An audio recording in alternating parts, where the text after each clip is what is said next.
talked a whole lot about these companies. Now let's take a look at the workers. Who's doing the work that makes the money? The standard of living goes up during the time, but workers lose control over their jobs, and their work becomes far more dangerous. The cities will grow, both from external and internal migration. Internal migration is people from the farms moving to the city. And of course, that's happening at a very rapid rate. But we're also seeing an increase in the number of people coming from foreign countries like America has never seen. In fact, from 1865 to 1915, 25 million immigrants will come to America. This is 4 times more than all the immigration before 1865 combined. And of course, another great change will happen. In the 1880s, there will begin to be fewer and fewer of the old immigrants, and what I mean by that is Britain, Germany, France, and later Ireland. And we're going to begin to see a rapid increase in the number of Eastern and Southern European immigrants, Italians, Poles, Russians, Greeks, Slavs, fleeing the poverty of that part of the world, believing America to be a land of opportunity. New immigrants, the problem is these new immigrants are willing to work for a lot less money in much worse conditions. Now, that's great if you're a business owner because you love to hire these people because they don't ask much and you don't have to pay them much.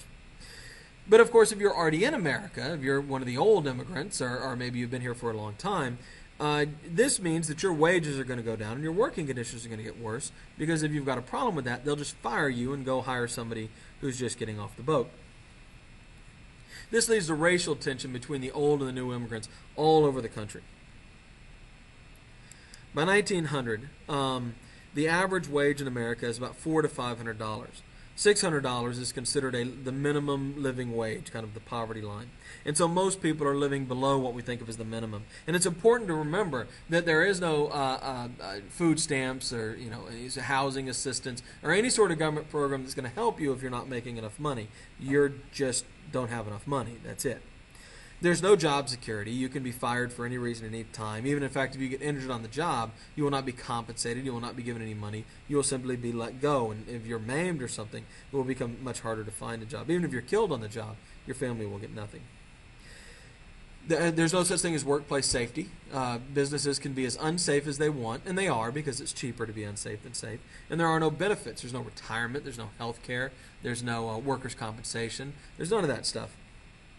You're at the mercy of the economy. When the economy booms, there's probably a lot of work to be had, and it probably pays okay. When the economy collapses, well, you're probably in poverty. Virtually all workers in the country are a bad month away from living in abject poverty. Another thing that's going on is that these are people who, for the most part, grew up in an agricultural world. They grew up farmers. And they're certainly no more than one generation removed from that. And, of course, the life of the factory worker is dramatically different from the life of the farmer. The strict routine of the factory, the loss of contact with nature, the repetitive work, you're indoors, there's probably no windows or heat or air conditioning for that matter. The work is incredibly monotonous, and this is very difficult for a lot of these people to adjust to. This was an enormous psychological transformation. The standard workday was 10 to 12 hours a day, 6 days a week. And you were likely to get hurt or die at work, far more likely than you are today, and simply no one cared. Because the whole manufacturing economy was based on the idea of unskilled labor so that everybody was easily replaced so you didn't have to pay anybody very much, what you're going to see is women and children being hired in significant numbers. By 1900, 1 in 5 workers are women in factories. And by 1900 as well, there are 1.7 million children under the age of 16 working. 1 in 10 girls between 10 and 15 work, and 1 in 5 boys between 10 and 15 work. There are attempts to pass child labor laws, but they tend to be ineffective and ignored.